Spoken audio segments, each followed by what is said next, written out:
اعوذ باللہ من الشیطان الرجیم بسم اللہ الرحمن الرحیم۔ السلام علیکم عزیز طلباء، آج ہم جماعت ہشتم کا سبق نمبر 2 اسلام میں گداگری کی مذمت پڑھیں گے۔ اس سبق کے مصنف الطاف حسین حالی ہیں اور یہ سبق ان کی تصنیف مقالات حالی سے ماخوذ ہے۔ اسلام میں گداگری کی مذمت۔ گداگری بھیک مانگنے کو کہتے ہیں اور مذمت کے معنی ہے برائی، یعنی اسلام میں بھیک مانگنے کو برا سمجھا گیا ہے۔ اس سبق کا مرکزی خیال یہ ہے کہ مولانا الطاف حسین حالی نے ہمارے معاشرے کی ایک سنگین برائی کی طرف اشارہ کیا ہے، جو نہ صرف ذلت و رسوائی کا سبب ہے بلکہ آخرت میں بھی جہنم رسید کرتا ہے۔ ملک میں گداگروں کی بڑھتی ہوئی تعداد لمحہ فکریہ ہے۔ اسلام نے گداگری کو حرام قرار دیا ہے۔ اس سبق کے ذریعے حالی نے اس بات پر زور دیا ہے کہ ہمیں حلال کمائی کے حصول کے لیے محنت و مزدوری کرنی چاہیے، نہ کہ ہم کسی کے آگے ہاتھ پھیلا کر حرام کا مال کھائیں۔ ہمیں اپنے معاشرے سے گداگری کا خاتمہ کرنا چاہیے اور محنت کی عظمت لوگوں کے دلوں میں اجاگر کرنی چاہیے۔ حالی اس سبق کے ذریعے اپنے معاشرے کی اصلاح کرنا چاہتے ہیں اور وہ اپنے معاشرے سے گداگری کا پیشہ مکمل طور پر ختم کرنا چاہتے ہیں تاکہ افراد معاشرہ میں محنت کی عظمت اجاگر ہو اور ملک و قوم ترقی کی راہ پر گامزن ہو۔ حالی نے یہ سبق بہت پہلے تحریر کیا ہوگا، لیکن اگر ہم آج کل موجودہ معاشرے کی طرف نظر ڈالتے ہیں تو جس قدر ہمارے معاشرے میں گداگروں کی تعداد بڑھ رہی ہے تو یہ ایک لمحہ فکریہ ہے۔ اسلامی ممالک میں جس قدر گداگری کو برا سمجھا گیا ہے وہ اور کسی مذہب میں نہیں۔ سبق کا آغاز کرتے ہیں۔ آپ کہہ سکتے ہیں یہ اہم نکات سبق کا خلاصہ بھی ہو سکتے ہیں اور ان میں آپ کے مشقی سوالات جو ہیں وہ بھی پوشیدہ ہیں۔ مرکزی خیال پہ ہم نے بات کر لی۔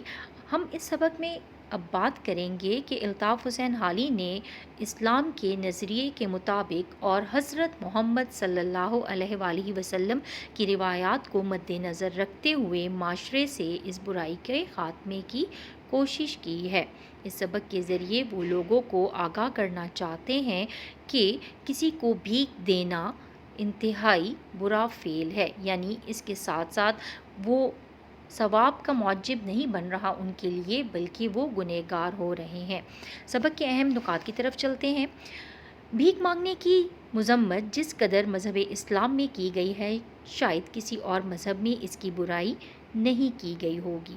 سوال کے انسداد کو رسول خدا صلی اللہ علیہ وآلہ وسلم اسی قدر ضروری سمجھتے تھے جس قدر آپ توحید اور 5 وقت کی نماز کی تعلیم کو اہمیت دیتے تھے۔ حضرت رحمان بن عوف بن مالک کی روایت ہے کہ جن لوگوں کو میں نے دیکھا، یعنی جن لوگوں نے حضور صلی اللہ علیہ وآلہ وسلم سے بیعت کی تھی، ان کی اطاعت کی تھی، ان میں سے بعض کو میں نے دیکھا کہ اگر ان کے ہاتھ سے سواری کی حالت میں کوڑا چابک کو کہتے ہیں، سواری کی حالت میں جو انہوں نے کوڑا پکڑا ہوتا ہے سوار نے، اگر سواری کی حالت میں ان کے ہاتھ سے کوڑا بھی گر جاتا تو وہ اس خیال سے کہ کہیں یہ بھی سوال میں داخل نہ ہو کسی راہ چلتے سے نہ کہتے تھے کہ زمین سے یہ کوڑا تو اٹھا دو۔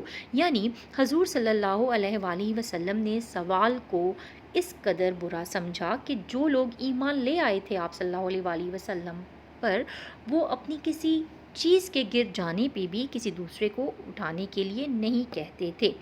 آپ کی کتاب کے صفحہ نمبر 14 پہ ہی بے شمار روایتوں سے معلوم ہوتا ہے کہ آپ صلی اللہ علیہ وآلہ وسلم سائل سوال کرنے والے کو کہتے ہیں سے نہایت نفرت کرتے تھے۔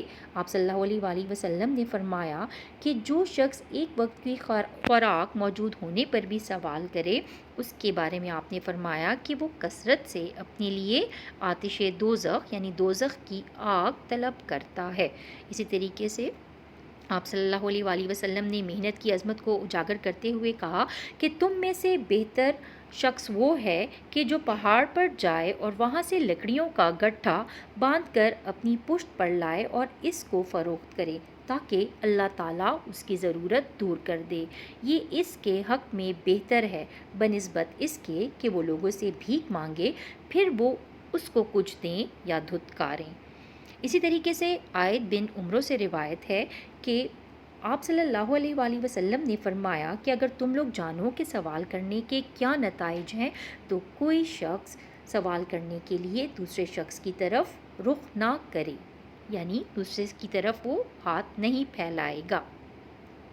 پھر آپ صلی اللہ علیہ وآلہ وسلم نے فرمایا کہ جس نے اللہ کے نام پر سوال کیا وہ ملعون ہے، ملعون لعنتی ہے، اس پر اللہ تعالیٰ کی لعنت ہے۔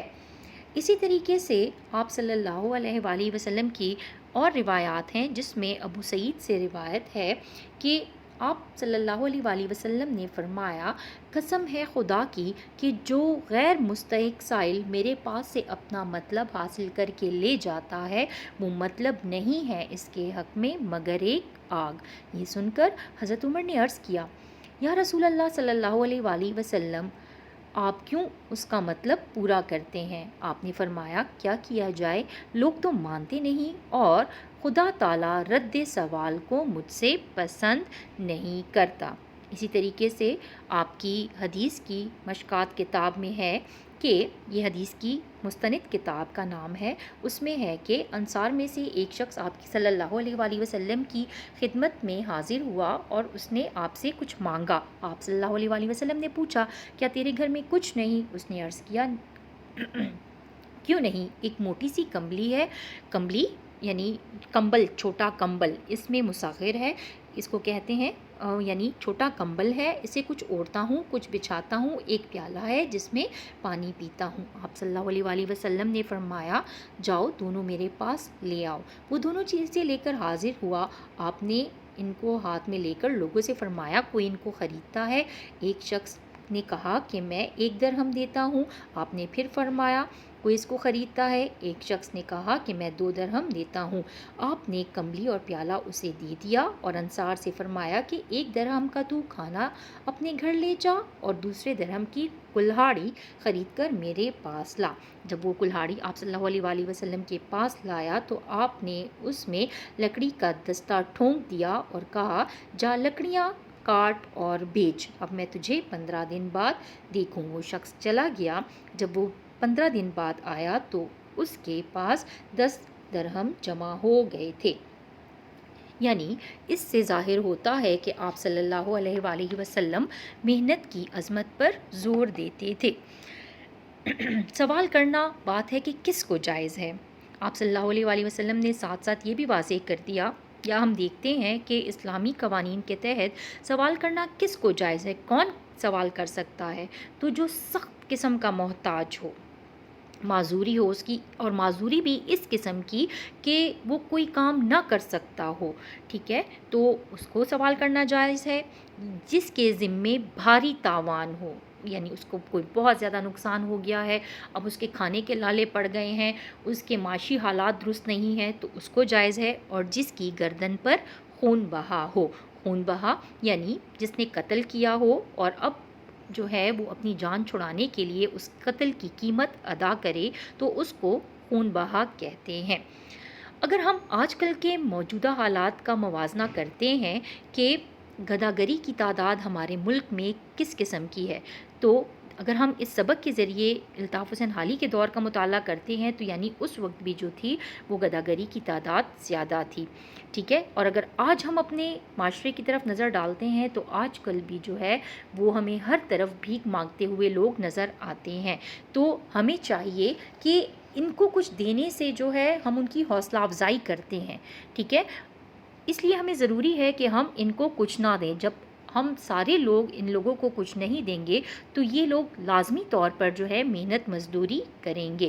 ہمیں چاہیے کہ ہم ان کو کچھ دینے سے فوراً جو ہیں وہ ہاتھ روک لیں، کیونکہ اگر ہم ان کو دیتے ہیں تو اس طرح پھر مستحق بیواؤں، یتیموں، محتاجوں اور جو ہمارے گھر کے آس پاس غریب لوگ رہتے ہیں جو کچھ نہیں مانگتے، جو ہاتھ نہیں پھیلاتے، کوئی بیوہ ہو گئی، کوئی یتیم ہو گیا، کوئی مسکین ہو گیا، تو اس طریقے سے ان کی حق تلفی ہوتی ہے۔ اور یہ بھیک مانگنے کا جو بدترین پیشہ ہے یہ مرض متعدی کی طرح افراد و اقوام میں پھیلتا چلا جاتا ہے۔ تاریخ بتاتی ہے کہ آپ صلی اللہ علیہ وآلہ وسلم کے بعد مدت دراز تک یعنی لمبے عرصے تک ممالک اسلامیہ میں سوال کرنا نہایت برا سمجھا جاتا تھا اور طرح طرح سے اس کا انسداد کیا جاتا تھا۔ اس میں حضرت عمر رضی اللہ تعالیٰ عنہ کا واقعہ ہے کہ انہوں نے ایک سائل کی آواز سنی اور یہ سمجھ کر کہ بھوکا ہے اس کو کھانا کھلانے کا حکم دیا۔ تھوڑی دیر بعد اس کی آواز پھر سنائی دی، معلوم ہوا کہ یہ وہی سائل ہے اور کھانا کھانے کے بعد اب پھر مانگتا ہے۔ آپ نے اس کو بلوایا اور دیکھا کہ اس کی جھولی روٹیوں سے بھری ہوئی ہے۔ آپ نے جھولی کا ایک سرا پکڑ کر اس کو اونٹوں کے آگے جھاڑ دیا اور فرمایا تو سائل نہیں تاجر ہے، اگر تم سائل ہوتے تو وہ روٹی ایک روٹی جو تھی وہ تمہارے لیے کافی تھی، لیکن تم یہ روٹیاں اکٹھی کر رہے ہو اور پھر تم اس کو بیچو گے تو اس کا یہی مطلب ہوا کہ تم سائل نہیں بلکہ تاجر ہو۔ اسی طریقے سے ہم اندلس کی تاریخ کا جب مطالعہ کرتے ہیں تو اس میں علامہ مکری تاریخ اندلس میں لکھتے ہیں کہ اندلس میں جس سائل کو تندرست اور کام کے لائق دیکھتے ہیں اس کو نہایت ذلیل کرتے اور سخت سست کہتے ہیں۔ اسی کا نتیجہ ہے کہ اندلس میں کوئی اپاہج اور معذور آدمی کے سوا آپ کو کوئی سائل نظر نہیں آئے گا، مگر جب ہم اپنے معاشرے کی طرف نظر ڈالتے ہیں تو اپنے اسلامی ملک کی طرف دیکھتے ہیں تو اس زمانے میں ہمارے ملک میں جس قدر مسلمان بھیک مانگتے نظر آتے ہیں اس قدر اور کسی قوم کے افراد نظر نہیں آتے، اور یہ ہماری قوم کے لیے ایک بہت بڑا لمحہ فکریہ ہے، کیونکہ گداگری سے جو ہے انسان جھوٹ بولتا ہے، کسی کے آگے ہاتھ پھیلانے میں شرم محسوس نہیں کرتا، اس کا ایمان کمزور ہو جاتا ہے، اس میں جھوٹ، چوری، لالچ جیسی برائیاں جنم لیتی ہیں۔ اگر اجتماعی برائیوں کا ہم ذکر کریں تو اجتماعی طور پر جو ہے ملک کے ناکارہ آدمیوں کی تعداد بڑھ جاتی ہے، یتیموں، بیواؤں، مسکینوں کا حق مارا جاتا ہے، ملک میں مختلف جرائم جو ہیں وہ جنم لیتے ہیں۔ اس لیے ہمیں اپنے معاشرے سے گداگری کا خاتمہ کرنا چاہیے۔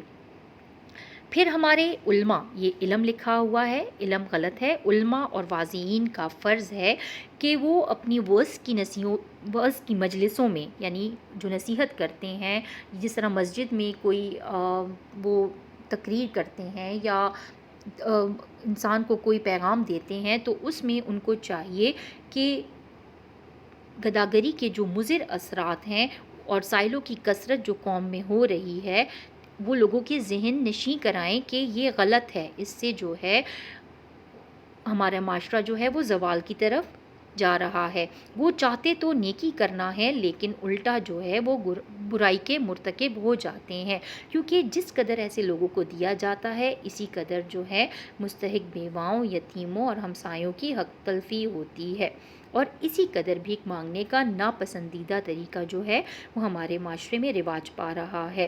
اس لیے ہمیں چاہیے کہ ہم سوچ سمجھ کر دیکھ بھال کر جو ہے بھیک یعنی جو مانگتے ہیں ان کو دیں، کیونکہ جو ہمارے ارد گرد لوگ ہیں وہ اس کے زیادہ مستحق ہیں۔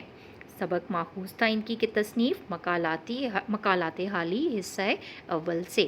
یقیناً آج کے اس سبق کا خلاصہ بھی آپ کو ذہن نشیں ہو گیا ہوگا، مرکزی خیال بھی آپ کو واضح ہو گیا ہوگا، اور اس سبق کو دیکھتے ہوئے آپ اپنے مشقی سوالات بھی حل کر سکتے ہیں۔